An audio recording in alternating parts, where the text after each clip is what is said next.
အားလုံးပဲမင်္ဂလာပါဒီနေ့ကျွန်တော် share ပေးချင်တဲ့အကြောင်းအရာကတော့ IELTS reading module အကြောင်းပဲဖြစ်ပါတယ် reading module ကကျွန်တော်တို့တကယ်တမ်းဖြည့်တတ်မယ်ဆိုလို့ရှိရင်အမှတ်ရလွယ်ပါတယ်ဆိုတာကကျွန်တော်တို့ကဘယ်လောက်ထိစူးစမ်းချင်တာလဲပုံမူတည်ပြီးတော့ကျွန်တော်ပြောချင်တာတော့ level အခုက 7.5 8.5 9 level ပေါ့နော်အဲ့ level ကိုအမြဲတမ်းအဲ့လို level ရအောင်ကျွန်တော်တို့ကstrategy ကောင်းကောင်းရှိဖို့လိုတာပေါ့နော် strategy ကောင်းကောင်းရှိဖို့လိုတဲ့နေရာမှာကျွန်တော်တို့ကအခုကျွန်တော်နောက်ဆုံးအကောင်းဆုံးလို့ထင်ရတဲ့ strategy တစ်ခုပဲရှိတယ်လောလောဆယ်ပေါ့နော်ဘာလို့လဲဆိုတော့ဒီကောင်ကအမြဲတမ်း consistent ဖြစ်တယ်တော်တော်များများလူတွေနဲ့လည်းအဆင်ပြေတယ်အဲ့ဒါက IELTS daily website IELTS daily channel လူပဲပေါ့နော်အဲ့ဒီကဆရာ teacher Chris ကပြောပြထားတဲ့နီလန်းကိုပြန် share ပေးချင်တာဘယ်လိုလဲဆိုတော့ကျွန်တော်တို့ကများသောအားဖြင့်စာပိုက်ဒီ IELTS reading ကိုလုပ်တယ်ဆိုလို့ရှိရင် skimming တို့ scanning တို့နဲ့ပဲသွားကြတာပေါ့နော်အမှတ်များများရဖို့တက်ယူဖို့စဉ်းစားတဲ့အခါမှာတော့စာပိုက်တစ်ပိုက်ဖတ်တယ်ဖတ်ပြီးလို့ရှိရင်အဲ့စာပိုက်တစ်ပိုက်ကိုကလုံးဝအလွတ်နီးပါးမှတ်ထားလိုက်တကောင်ထဲမှာမှတ်ထားလိုက်တယ်ပေါ့နော်တခါလေးဖတ်ပြီးရတယ်ပြီးတော့မေကုန်းကိုသွားလိုက်တယ်မေကုန်းသွားကြည့်လိုက်ပြီးတော့မေကုန်းကနေပြီးတော့အစသူက IELTS ကမေကုန်းအစင်းလိုက်ပဲမေးတာဆိုတော့လေ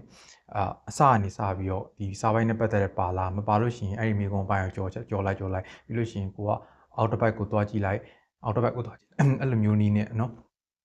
ကိုကအဖြေကိုတွေ့မယ်ဆိုလို့ရှိရင်တစ်ခါဖြေသွားနောက်ထပ်အဲ့ဒါပြီးလို့ရှိရင်နောက်ထပ်တစ်ပိုက်ကိုဆက်သွားကြည့်မယ်ဆိုလို့ရှိရင်အဲ့မှာမပါတော့ဆိုလို့ရှိရင်ဒီအဖြေမေကုန်းမပါတော့ဆိုလို့ရှိရင်အဲ့ဒီပိုက်နဲ့ပတ်သက်တဲ့မေကုန်းကပြီးသွားပြီပေါ့နော်အဲ့လိုသတ်မှတ်လို့ရတယ်အဲ့ဒီနည်းနဲ့ကျွန်တော်တို့ကနောက်ထပ်အပိုက်တွေနောက်ထပ်စာပိုက်တွေ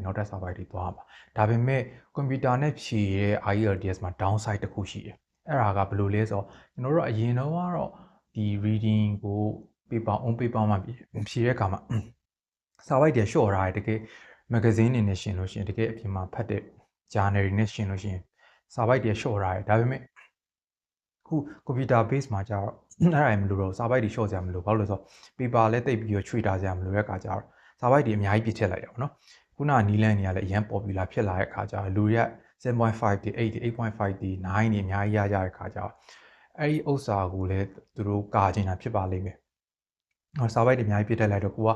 မေကုန်းမှာမပါတဲ့စာပိုက်တွေအများကြီးကိုလို live ဖတ်မိနေလို့ဖြစ်တာပေါ့နော်အဲ့ကြလို့ရှိရင် computer base ဖြည့်တဲ့လူတွေတော့တော်တော်သတိထားလိမ့်မယ်ပေါ့နော်စာရွက်နဲ့ဖြည့်တာတော့များသောအားဖြင့်တော့တစ်ခါ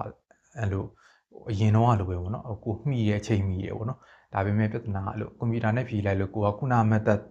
သုံးလိုက်တယ်ဆိုလို့ရှိရင်စာပိုက်တွေအများကြီးဆိုလို့ရှိရင်နည်းနည်းသတိထားမှာမြင်မြန်မိကုန်းမပါလားမပါဘူးလားတခြားသိအောင်လုပ်ပြီးရတယ်နောက်တစ်ပိုက်ဆက်သွားမှာပေါ့နော်အဲ့ဒါကတော့အခြေခံအကျဆုံးဖြစ်တယ်